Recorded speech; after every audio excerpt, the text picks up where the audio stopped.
Situé entre Monaco et Nice, on peut y trouver un sanctuaire qui surplombe la Côte d'Azur, le monastère de Laguet. Ce lieu, qui a traversé les âges, est chargé d'histoire. Il fascine par ces mystérieux miracles qui s'y sont produits. Est-ce que ces faits sont une simple légende ou de réels miracles ont été réalisés au sein de ce lieu ? Une petite chapelle qui devient un point essentiel pour les pèlerins, nous allons à travers ce documentaire vous raconter l'histoire de ce monastère bien particulier, de sa création jusqu'à son activité actuelle.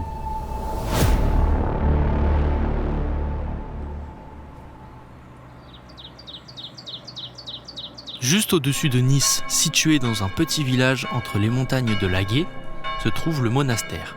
Un lieu paisible où règne tranquillité et sérénité. Son architecture au premier abord plutôt classique renferme des particularités uniques quand on s'y aventure.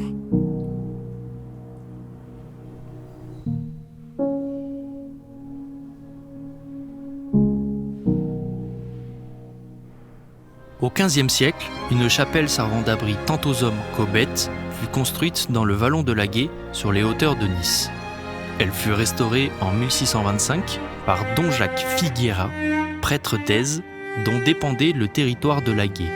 En 1652, la Vierge Marie manifeste sa présence invisible par des signes de sa bonté, guérison dite spectaculaire, délivrance de prisonniers et de possédés. La fille qui était possédée, quand il est possédé, il y avait le prêtre d'Èze, dans la paroisse de Èze. Il est venu ici et il a fait la prière d'exorcisme. Il l'exorcise et après, la fille est libérée. Il n'y a plus de démons qui l'attrapent. Par la suite, la construction de l'église est rapide. Elle ouvre ses portes en 1656 et connaît un fort succès grâce au premier pèlerinage qui faisait suite à des miracles. Bénie entre toutes les femmes, et Jésus, le fruit de vos entrailles, est béni. Sainte Marie, Mère de Dieu. En 1652, M. Casanova, à Monégasque, à la lèpre, il a été voir tous les médecins. Il a tout essayé. Alors, faute de mieux, ses voisins lui disent « Essaye la petite Vierge du Vallon, là-bas, la chapelle qui est coincée. » Alors bon, il commence à la prier et il est guéri. Et il est guéri par cette Vierge dont personne n'avait trop entendu parler. Alors, ils viennent dire merci à cette Vierge en pèlerinage, là, depuis Monaco. Et en passant à la Turbie, les gens disent « Mais où est-ce que vous allez ?» On n'a pas l'habitude d'avoir des gens qui vont dans cette direction. Ils expliquent ce qui s'est passé. Et à ce moment-là, une servante entend parler de ça et va voir sa maîtresse en disant « Voyez, madame, ce qui s'est passé. Vous, votre fils qui a été fait prisonnier par les pirates, là, qui est esclave en Afrique du Nord, peut-être vous pouvez prier cette Vierge du Vallon. » Et cette dame décide d'aller 9 jours de fête de la Vierge d'affilée en pèlerinage dans cette petite Vierge du Vallon. Et quand elle arrive donc de la Turbie à Laguet, c'est moins loin, mais quand elle arrive, elle est fatiguée, elle s'endort et elle a un songe. Et dans son songe, son fils est libéré. Et avant même la fin de la neuvaine, son fils est revenu à la maison. Et quand il confronte les dates, c'est au moment où la maman s'endormait dans la chapelle du Vallon que le fils était libéré. Donc ça, c'est le deuxième prodige.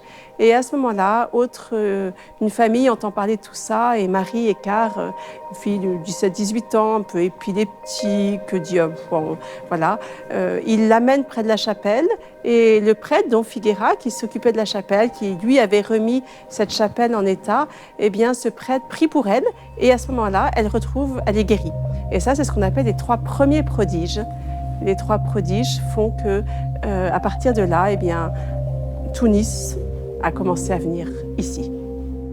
Suite aux vœux miraculeusement réalisés de ces 3 prodiges, la nouvelle de ces phénomènes se propage et se diffuse grâce aux bouches à oreille des habitants de Laguet ou des proches des prodiges sauvés. Rapidement, de nombreux pèlerins se déplacent au monastère prier la Vierge Marie. Leur but ? Exaucer leurs vœux, tous différents des autres. Un proche malade, un ami blessé, une catastrophe naturelle. Voyant la présence de la Vierge Marie grâce aux bénédictions qui se sont réalisées, les pèlerins écoutés font don au monastère d'ex voto.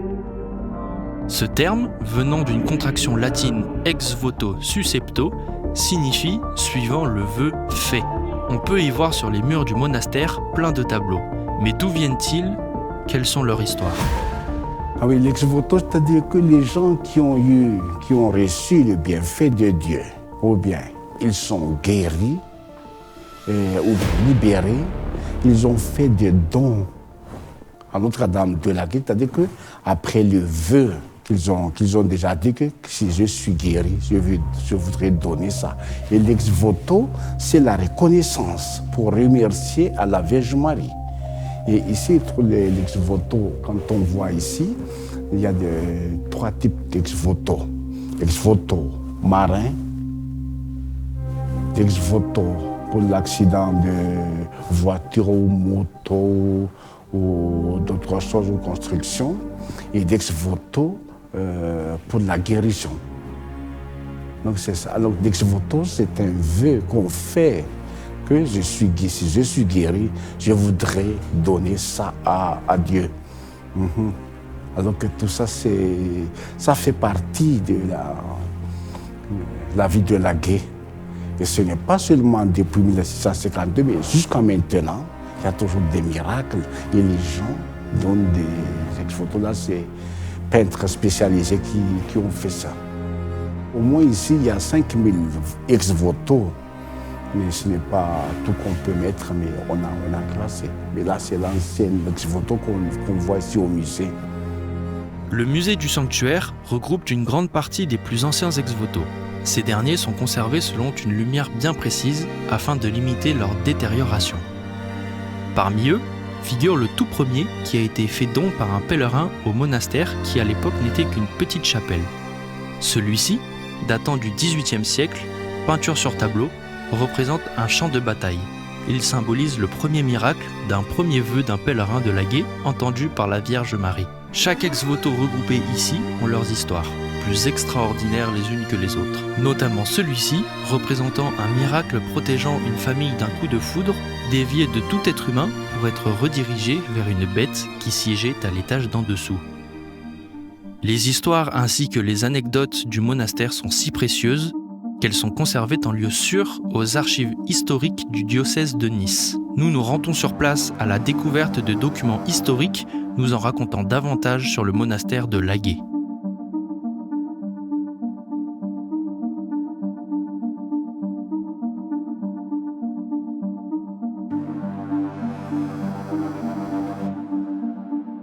C'est à la rencontre de Gilles Bouis, archiviste et grand connaisseur des archives de ce lieu, que nous découvrirons un autre bout d'histoire fantastique du sanctuaire. Donc Gilles Bouis, je suis l'archiviste du diocèse de Nice. Le diocèse représente l'église des Alpes-Maritimes sur tout le territoire. Ici, à Jeanne d'Arc, nous avons donc tous les documents qui sont produits par l'évêque, ses services, mais aussi les paroisses. Donc le plus ancien document remonte au XIIe siècle et puis jusqu'à des documents très récents. Le monastère de Lagué, le sanctuaire de Lagué, qui est connu par tous les Niçois, puisque la Vierge de Lagué est vénérée depuis le XVIIe siècle, puisque sa statue a des vertus miraculeuses depuis 1652.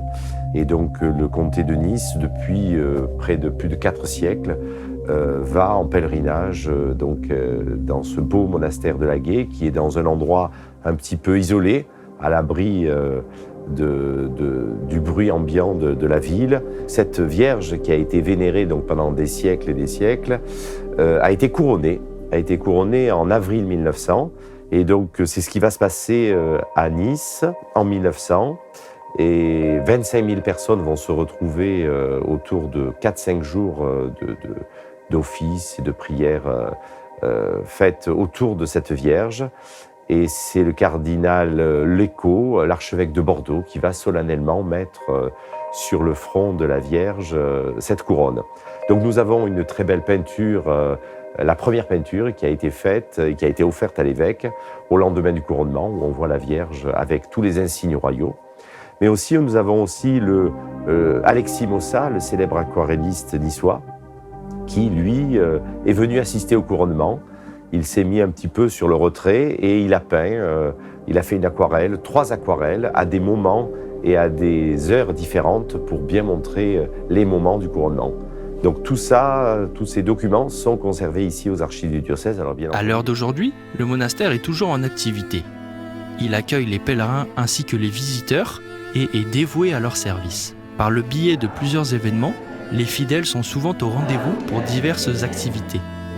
En fait, pour nous, les événements, c'est la liturgie, c'est la vie de prière. Donc il y a toute la vie liturgique comme on a partout, Noël, Pâques, les fêtes de la Vierge, et puis parfois des pèlerinages. Là, samedi dernier, il y avait 600 enfants qui étaient là pour pouvoir se retrouver ensemble autour de Notre-Dame de Laguet et puis se vivre ensemble en Église. Mais c'est aussi, pour un certain nombre, besoin d'être écouté, besoin d'apprendre des choses. Donc il y a aussi des temps d'enseignement, des temps d'écoute, des temps... Alors là, ce qu'on développe aussi un petit peu avec Laudato Si, avec toute la question de la protection de la planète. On est dans un très beau lieu, donc pouvoir développer des randonnées, pouvoir marcher autour d'eux. Là aussi, pouvoir découvrir la nature, ça on le développe autour du sanctuaire.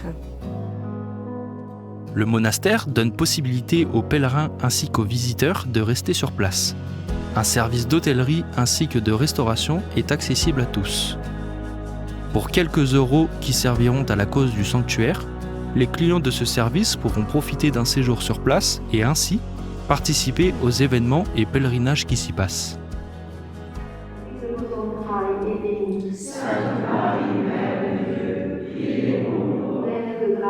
Le Seigneur est avec vous. Vous êtes